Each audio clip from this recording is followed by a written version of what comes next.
नमस्कार साथियों। अभी जब भी हम न्यूज़ को देखते हैं तो एक जो टॉपिक आज की डेट में चल रहा है वो है सर स्पेशल इंटेंसिव रिवीजन यानी कि मतदाताओं का निरीक्षण।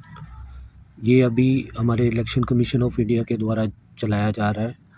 अभी ये 9 राज्यों और 3 यूनियन टेरिटरी में ये चल रहा है। एक मुद्दा बहुत आ रहा है कि हमारे बीएलओ बूथ लेवल के जो ऑफिसर होते हैं उनके ऊपर बहुत प्रेशर है और वो आत्महत्या कर रहे हैं।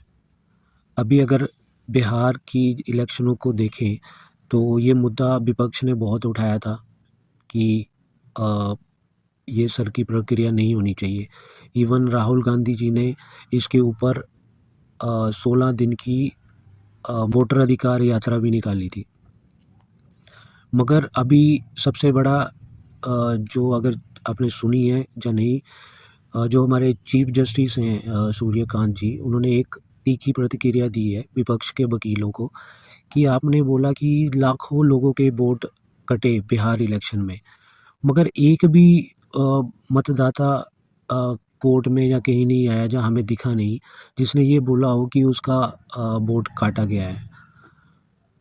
और आप उन्होंने साथ में ये भी बोला कि आप क्या चाहते हो कि एक विदेशी नागरिक को जिसने यहाँ पे आधार कार्ड बना लिया है तो उसको मतदान देने का अधिकार दे देना चाहिए।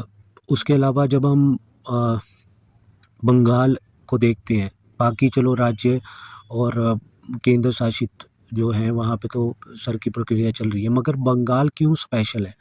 बंगाल इसलिए भी स्पेशल है, जहाँ पे हमारी एनआईए या फिर कोई भी केंद्रीय एजेंसी हो, वो जब पहुँचती है वहाँ पे तो वहाँ पे उनके ऊपर हमले हो जाते हैं। तो सोचो एक बेचारा बीएलओ बूथ लेवल ऑफ़िसर अगर वो कुछ करने जाएगा तो उसका क्या हाल होगा? हमारी जो केंद्रीय एजेंसियाँ जाती हैं, जब उनके ऊपर हमला होता है तो सीआरपीएफ को मंगवाना पड़ता है, बुलाना पड़ता है उनको बचाने के लिए। तो बीएलओ के ऊपर कितना प्रेशर होगा?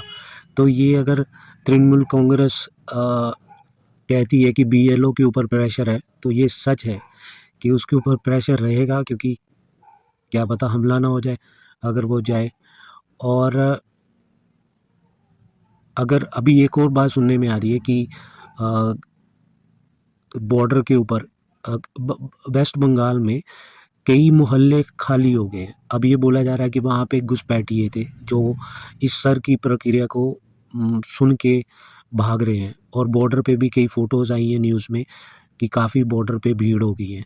अब ये सब जो जा रहे हैं इनके आधार कार्ड भी थे और इनके वोटर आईडी भी थे और इन्होंने मतदान भी दिया था। तो सोचो कितना अ, शुद्धिकरण इस सर की प्रक्रिया से हो रहा है कि जो फेक वोटर होल्डर हैं, वोटर कार्ड होल्डर हैं हमारे वेस्ट बंगाल में, वो साफ़ हो रहे हैं, उनका शुद्धिकरण हो रहा है।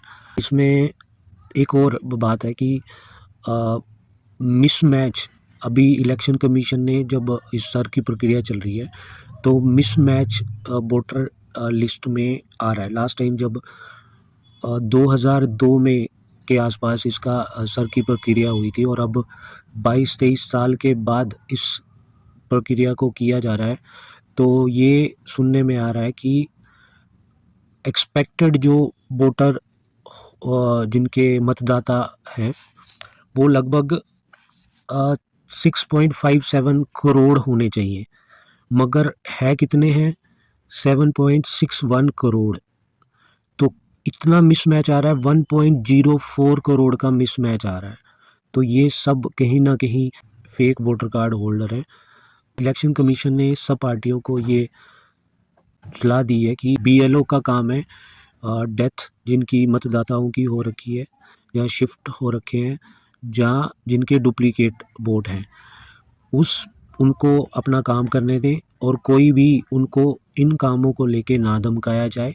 और साथ में इलेक्शन कमीशन ऑफ इंडिया ने सब वोटर्स को ये आश्वस्त किया है कि जिनका भी 2002 में वोटर लिस्ट में नाम है, उनको डरने की ज़रूरत नहीं है। उनके नाम के साथ कोई भी किसी का भी नाम काटा नहीं जाएगा।